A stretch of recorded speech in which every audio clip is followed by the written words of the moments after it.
There was a roaring in the wind all night, the rain came heavily, and fell in floods, but now the sun is rising calm and bright, the birds are singing in the distant woods. Wordsworth. As the light returned, Pathfinder and Cap ascended again to the roof, with a view to reconnoiter the state of things once more on the island. This part of the blockhouse had a low battlement around it, which afforded a considerable protection to those who stood in its center, the intention having been to enable marksmen to lie behind it and to fire over its top. By making proper use, therefore, of these slight defenses, slight as to height, though abundantly ample as far as they went, the two lookouts commanded a pretty good view of the island, its covers excepted, and of most of the channels that led to the spot. The gale was still blowing very fresh at south, and there were places in the river where its surface looked green and angry, though the wind had hardly sweep enough to raise the water into foam. The shape of the little island was nearly oval, and its greater length was from east to west. By keeping in the channels that washed it, in consequence of their several courses and of the direction of the gale, it would have been possible for a vessel to range past the island on either of its principal sides, and always to keep the wind very nearly abeam. These were the facts first noticed by Cap, and explained to his companion, for the hopes of both now rested on the chances of relief sent from Oswego. At this instant, while they stood gazing anxiously about them, Cap cried out, in his lusty, hearty manner, "Sail, ho!" Pathfinder turned quickly in the direction of his companion's face, and there, sure enough, was just visible the object of the old sailor's exclamation. The elevation enabled the two to overlook the low land of several of the adjacent islands, and the canvas of a vessel was seen through the bushes that fringed the shore of one that lay to the southward and westward. The stranger was under what seamen call low sail, but so great was the power of the wind, that her white outlines were seen flying past the openings of the verdure with the velocity of a fast-traveling horse, resembling a cloud driving in the heavens. "That cannot be Jasper," said Pathfinder in disappointment, for he did not recognize the cutter of his friend in the swift-passing object. No, the lad is behind the hour, and that is some craft which the Frenchers have sent to aid their friends, the accursed Mingos." "This time you are out in your reckoning, friend Pathfinder, if you never were before," returned Cap in a manner that had lost none of its dogmatism by the critical circumstances in which they were placed. "Fresh water or salt, that is the head of the Scud's mainsail, for it is cut with a smaller gore than common, and then you can see that the gaff has been fished, quite neatly done, I admit, but fished." "I can see none of this, I confess," answered Pathfinder, to whom even the terms of his companion were Greek. "No. Well, I own that surprises me, for I thought your eyes could see anything. Now to me nothing is plainer than that gore and that fish, and I must say, my honest friend, that in your place I should apprehend that my sight was beginning to fail." "If Jasper is truly coming, I shall apprehend but little. We can make good the block against the whole Mingo nation for the next 8 or 10 hours, and with Odaus to cover the retreat, I shall despair of nothing. God send that the lad may not run alongside of the bank, and fall into an ambushment, as befell the sergeant." "Aye, there's the danger. There ought to have been signals concerted, and an anchorage ground buoyed out, and even a quarantine station or a lazaretto would have been useful, could we have made these Minxo respect the laws. If the lad fetches up, as you say, anywhere in the neighborhood of this island, we may look upon the cutter as lost. And, after all, Master Pathfinder, ought we not to set down this same Jasper as a secret ally of the French, rather than as a friend of our own? I know the sergeant views the matter in that light, and I must say this whole affair looks like treason." We shall soon know, Master Cap, for there, indeed, comes the cutter clear of the other island, and 5 minutes must settle the matter. It would be no more than fair, however, if we could give the boy some sign in the way of warning. It is not right that he should fall into the trap without a notice that it has been laid. Anxiety and suspense, notwithstanding, prevented either from attempting to make any signal. It was not easy, truly, to see how it could be done, for the Scud came foaming through the channel, on the weather side of the island, at a rate that scarcely admitted of the necessary time. Nor was anyone visible on her deck to make signs to, even her helm seemed deserted, though her course was as steady as her progress was rapid. Cap stood in silent admiration of a spectacle so unusual. But, as the scud drew nearer, his practiced eye detected the helm in play by means of tiller ropes, though the person who steered was concealed. As the cutter had weatherboards of some little height, the mystery was explained, no doubt remaining that her people lay behind the latter, in order to be protected from the rifles of the enemy. As this fact showed that no force beyond that of the small crew could be on board, Pathfinder received his companion's explanation with an ominous shake of the head. "This proves that the Sarpent has not reached Oswego," said he, "and that we are not to expect succor from the garrison. I hope Lundy has not taken it into his head to displace the lad, for Jasper Western would be a host of himself in such a strait. We three, Master Cap, ought to make a manful warfare, you, as a seaman, to keep up the intercourse with the cutter, Jasper, as a laker who knows all that is necessary to be done on the water, and I, with gifts that are as good as any among the Mingos, let me be what I may in other particulars. I say we ought to make a manful fight in Mabel's behalf." "That we ought, and that we will," answered Cap heartily, for he began to have more confidence in the security of his scalp now that he saw the sun again. "I set down the arrival of the scud as one circumstance, and the chances of O'Deuce's honesty as another. This Jasper is a young man of prudence, you find, for he keeps a good offing, and seems determined to know how matters stand on the island before he ventures to bring up." "I have it! I have it!" exclaimed Pathfinder, with exultation.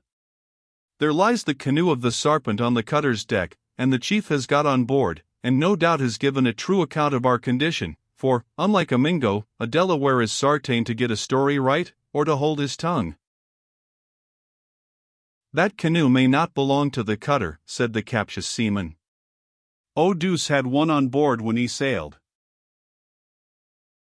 "Very true, friend Cap, but if you know your sails and masts by your gores and fishes, I know my canoes and my paths by frontier knowledge. If you can see new cloth in a sail, I can see new bark in a canoe. That is the boat of the Sarpent, and the noble fellow has struck off for the garrison as soon as he found the block besieged, has fallen in with the scud, and, after telling his story, has brought the cutter down here to see what can be done. The Lord grant that Jasper Western be still on board her." Yes, it might not be amiss, for, traitor or loyal, the lad has a handy way with him in a gale, it must be owned." "And in coming over waterfalls," said Pathfinder, nudging the ribs of his companion with an elbow, and laughing in his silent but hearty manner. "We will give the boy his due, though he scalps us all with his own hand." The scud was now so near, that Cap made no reply. The scene, just at that instant, was so peculiar, that it merits a particular description, which may also aid the reader in forming a more accurate nature of the picture we wish to draw. The gale was still blowing violently. Many of the smaller trees bowed their tops, as if ready to descend to the earth, while the rushing of the wind through the branches of the groves resembled the roar of distant chariots. The air was filled with leaves, which, at that late season, were readily driven from their stems, and flew from island to island like flights of birds. With this exception, the spot seemed silent as the grave. That the savages still remained, was to be inferred from the fact that their canoes, together with the boats of the 55th, lay in a group in the little cove that had been selected as a harbor. Otherwise, not a sign of their presence was to be detected. Though taken entirely by surprise by the cutter, the sudden return of which was altogether unlooked for, so uniform and inbred were their habits of caution while on the warpath, that the instant an alarm was given every man had taken to his cover with the instinct and cunning of a fox seeking his hole. The same stillness reigned in the blockhouse, for though Pathfinder and Cap could command a view of the channel, they took the precaution necessary to lie concealed. The unusual absence of anything like animal life on board the scud, too, was still more remarkable. As the Indians witnessed her apparently undirected movements, a feeling of awe gained a footing among them, and some of the boldest of their party began to distrust the issue of an expedition that had commenced so prosperously. Even Arrowhead, accustomed as he was to intercourse with the whites on both sides of the lakes, fancied there was something ominous in the appearance of this unmanned vessel, and he would gladly at that moment have been landed again on the main. In the meantime, the progress of the cutter was steady and rapid. She held her way mid-channel, now inclining to the gusts, and now rising again, like the philosopher that bends to the calamities of life to resume his erect attitude as they pass away, but always piling the water beneath her bows in foam. Although she was under so very short canvas, her velocity was great, and there could not have elapsed 10 minutes between the time when her sails were first seen glancing past the trees and bushes in the distance and the moment when she was abreast of the blockhouse. Cap and Pathfinder leaned forward, as the cutter came beneath their eyrie, eager to get a better view of her deck, when, to the delight of both, Jasper O'Dowd sprang upon his feet and gave 3 hearty cheers.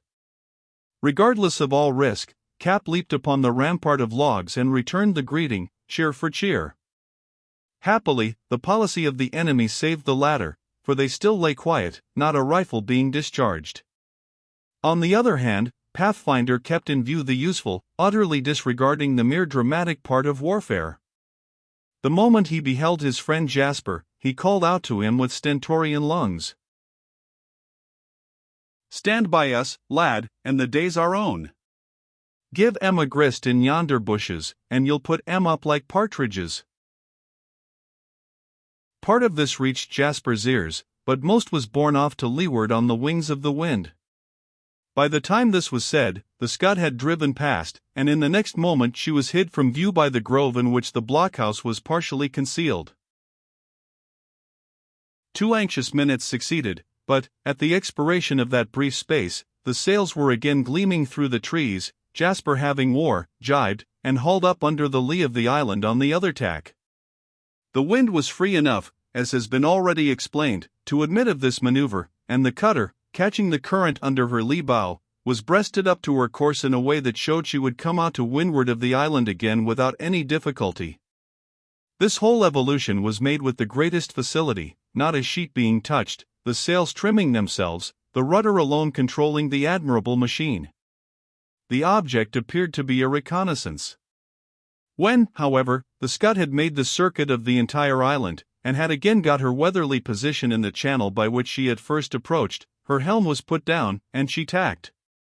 The noise of the mainsail flapping when it filled, loose-reefed as it was, sounded like the report of a gun, and Cap trembled lest the seams should open. "His Majesty gives good canvas, it must be owned," muttered the old seaman, "and it must be owned, too, that boy handles his boat as if he were thoroughly bred. D.me, Master Pathfinder, if I believe, after all that has been reported in the matter, that this Mr. O'Dowd got his trade on this bit of fresh water." "He did, yes, he did. He never saw the ocean, and has come by his calling altogether up here on Ontario. I have often thought he has a natural gift in the way of schooners and sloops, and have respected him accordingly. As for treason and lying and black-hearted vices, friend Cap, Jasper Western is as free as the most virtuousest of the Delaware warriors, and if you crave to see a truly honest man, you must go among that tribe to discover him." "There he comes round," exclaimed the delighted Cap, the Scud at this moment filling on her original tack, "and now we shall see what the boy would be at. He cannot mean to keep running up and down these passages, like a girl footing it through a country dance." The Scud now kept so much away, that for a moment the 2 observers on the blockhouse feared Jasper meant to come to, and the savages, in their lairs, gleamed out upon her with the sort of exultation that the crouching tiger may be supposed to feel as he sees his unconscious victim approach his bed. But Jasper had no such intention. Familiar with the shore, and acquainted with the depth of water on every part of the island, he well knew that the Scud might be run against the bank with impunity, and he ventured fearlessly so near, that, as he passed through the little cove, he swept the 2 boats of the soldiers from their fastenings and forced them out into the channel, towing them with the cutter. As all the canoes were fastened to the 2 Dunham boats, by this bold and successful attempt the savages were at once deprived of the means of quitting the island, unless by swimming, and they appeared to be instantly aware of the very important fact. Rising in a body, they filled the air with yells, and poured in a harmless fire. While up in this unguarded manner, 2 rifles were discharged by their adversaries. One came from the summit of the block, and an Iroquois fell dead in his tracks, shot through the brain. The other came from the Scud. The last was the piece of the Delaware, but, less true than that of his friend, it only maimed an enemy for life. The people of the Scud shouted, and the savages sank again, to a man, as if it might be into the earth. "That was the Sarpent's voice," said Pathfinder, as soon as the second piece was discharged. "I know the crack of his rifle as well as I do that of Killdeer. 'Tis a good barrel, though not sartain death. Well, with Chingachgook and Jasper on the water, and you and I in the block, friend Cap, it will be hard if we don't teach these Mingo scamps the rationality of a fight." All this time the Scud was in motion. As soon as he had reached the end of the island, Jasper sent his prizes adrift, and they went down before the wind until they stranded on a point half a mile to leeward. He then wore, and came stemming the current again, through the other passage. Those on the summit of the block could now perceive that something was in agitation on the deck of the Scud, and, to their great delight, just as the cutter came abreast of the principal cove, on the spot where most of the enemy lay, the howitzer which composed her sole armament was unmasked, and a shower of case-shot was sent hissing into the bushes. A bevy of quail would not have risen quicker than this unexpected discharge of iron hail put up the Iroquois, when a second savage fell by a messenger sent from Killdeer, and another went limping away by a visit from the rifle of Chingachgook. New covers were immediately found, however, and each party seemed to prepare for the renewal of the strife in another form. But the appearance of June, bearing a white flag, and accompanied by the French officer in Muir, stayed the hands of all, and was the forerunner of another parley. The negotiation that followed was held beneath the blockhouse, and so near it as at once to put those who were uncovered completely at the mercy of Pathfinder's unerring aim. Jasper anchored directly abeam, and the howitzer, too, was kept trained upon the negotiators, so that the besieged and their friends, with the exception of the man who held the match, had no hesitation about exposing their persons. Chingachgook alone lay in ambush, more, however, from habit than distrust. "You've triumphed, Pathfinder," called out the quartermaster, "and Captain Sanglier has come himself to offer terms. You'll no be denying a brave enemy honorable retreat, when he has fought ye fairly, and done all the credit he could to king and country. Ye are too loyal a subject yourself to visit loyalty and fidelity with a heavy judgment. I am authorized to offer, on the part of the enemy, an evacuation of the island, a mutual exchange of prisoners, and a restoration of scalps. In the absence of baggage and artillery, little more can be done."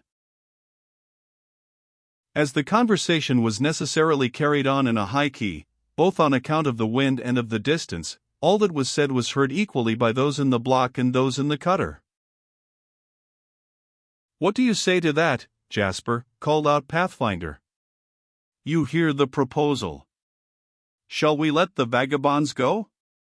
Or shall we mark them, as they mark their sheep in the settlements, that we may know them again?"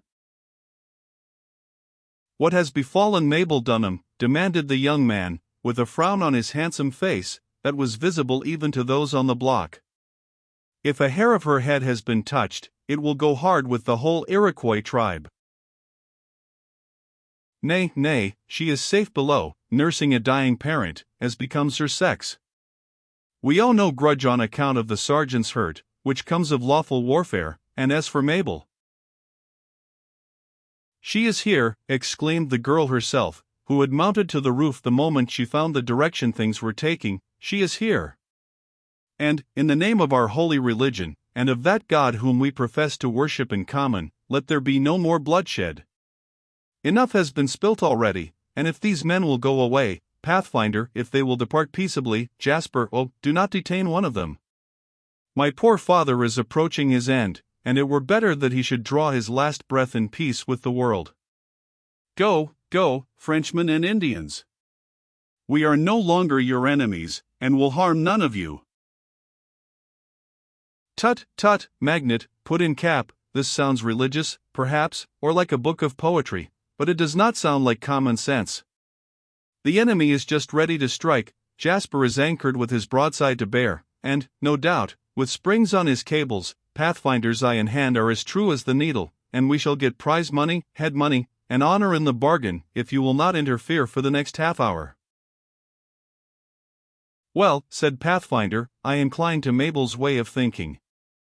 There has been enough blood shed to answer our purpose and to serve the king, and as for honor, in that meaning, it will do better for young ensigns and recruits than for cool-headed, observant Christian men. There is honor in doing what's right, and an honor in doing what's wrong, and I think it wrong to take the life even of a Mingo, without a useful end in view. I do, and right to hear reason at all times. So, Lieutenant Muir, let us know what your friends the Frenchers and Indians have to say for themselves."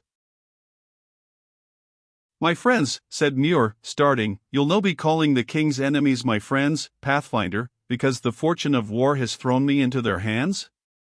Some of the greatest warriors, both of ancient and modern times, have been prisoners of war, and yon is Master Cap, who can testify whether we did not do all that men could devise to escape the calamity." "Aye," Drilly answered Cap, "escape is the proper word.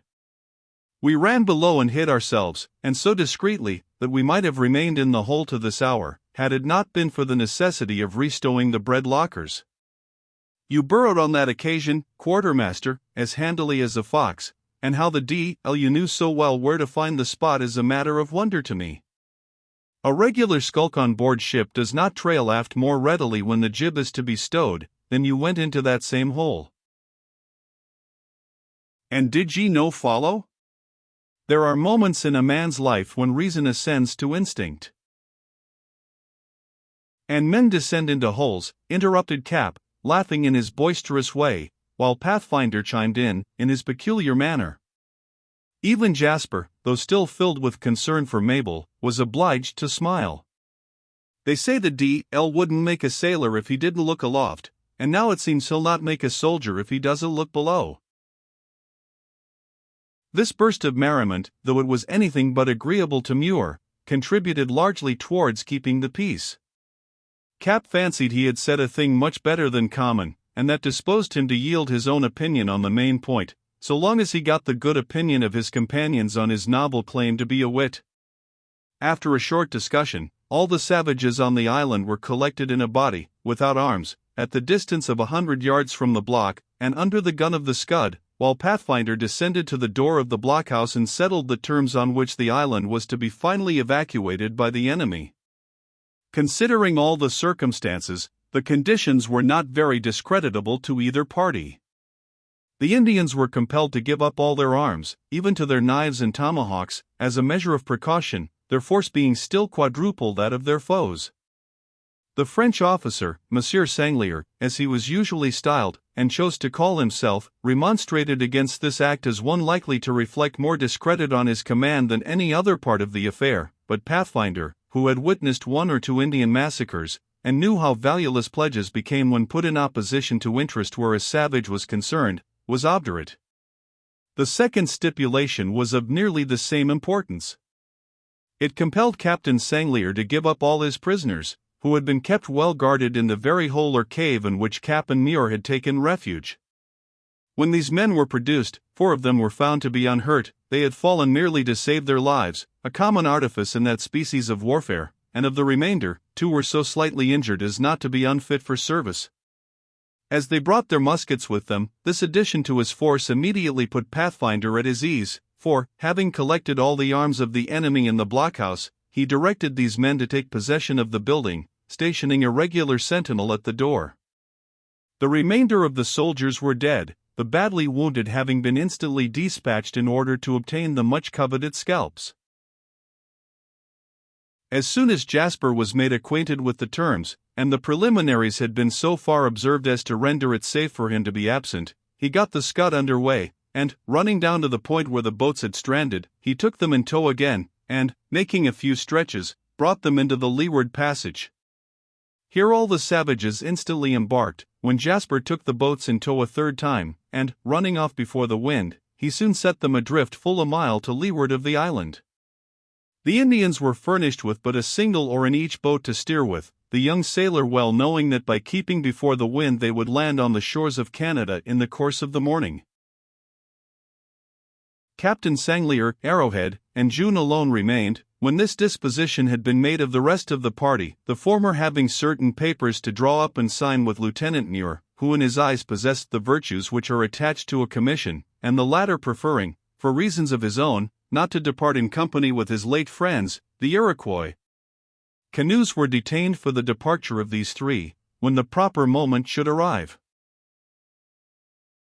In the meantime, or while the Scud was running down with the boats in tow, Pathfinder and Cap, aided by proper assistants, busied themselves with preparing a breakfast, most of the party not having eaten for 24 hours. The brief space that passed in this manner before the Scud came to again was little interrupted by discourse, though Pathfinder found leisure to pay a visit to the sergeant, to say a few friendly words to Mabel, and to give such directions as he thought might smooth the passage of the dying man.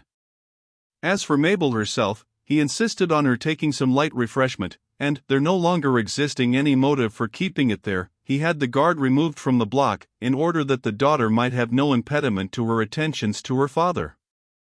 These little arrangements completed, our hero returned to the fire, around which he found all the remainder of the party assembled, including Jasper.